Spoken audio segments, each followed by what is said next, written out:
Hi, I'm Monique from Take Me to Europe Tours. I'm standing in front of the old walled city of Rhodes, a medieval city, and I'm very close here to the palace of the Grand Master of the Knights.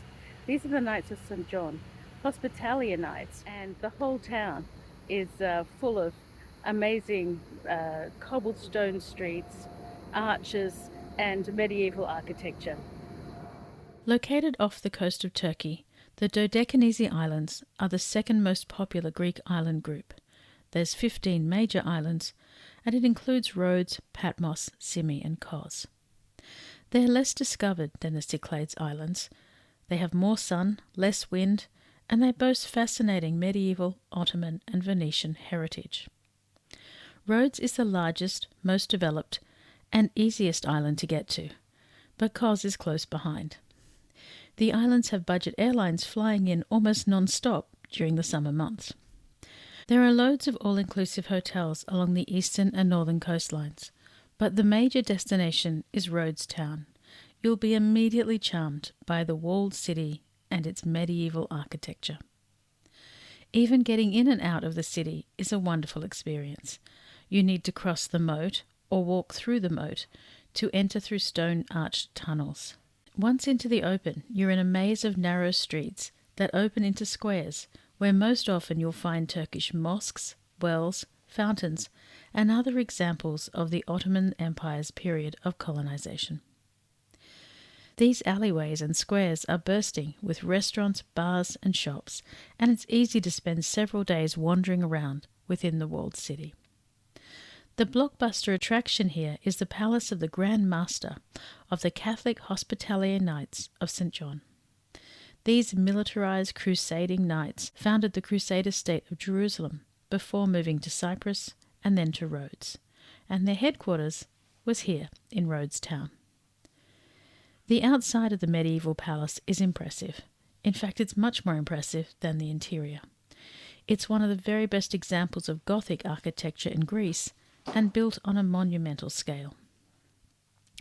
There's also a small permanent museum, but as you wander the rooms and corridors, you'll find the castle largely empty and without much signage. The knights rebuilt and used the castle from 1310, the moment they won their siege of Rhodes that had taken them 4 years, and they held it until 1522, when Rhodes was captured by the Ottoman Empire. It was a ferocious battle. The knights held out against more than 100,000 Ottoman soldiers, and there were only 7,000 knights. And then they fled the island and set up their last main base in Malta.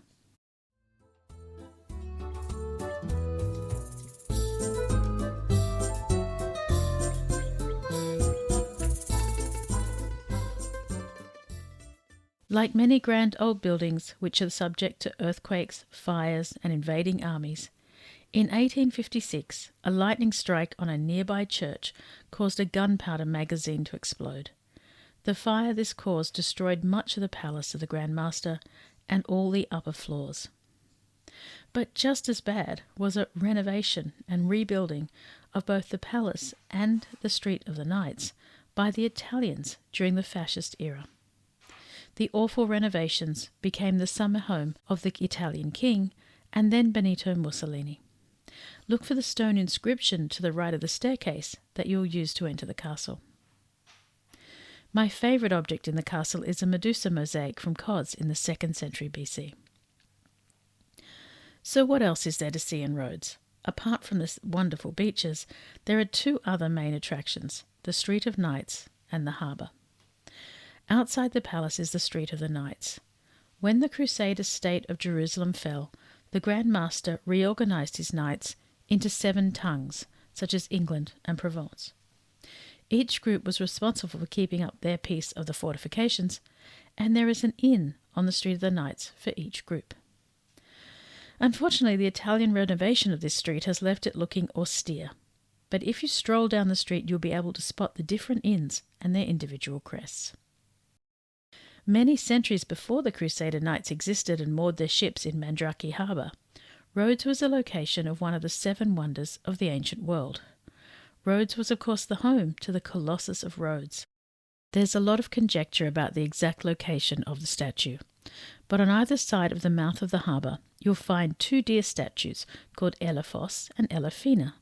The deer statues have been erected where the feet of the Colossus of Rhodes may have stood if it was a statue that towered above the entrance to the harbour.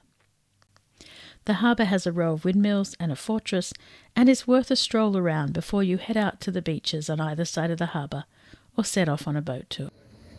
The medieval city of Rhodes is one of the most exciting destinations to visit in Greece, and it's a must-see destination on Take Me to Europe tours.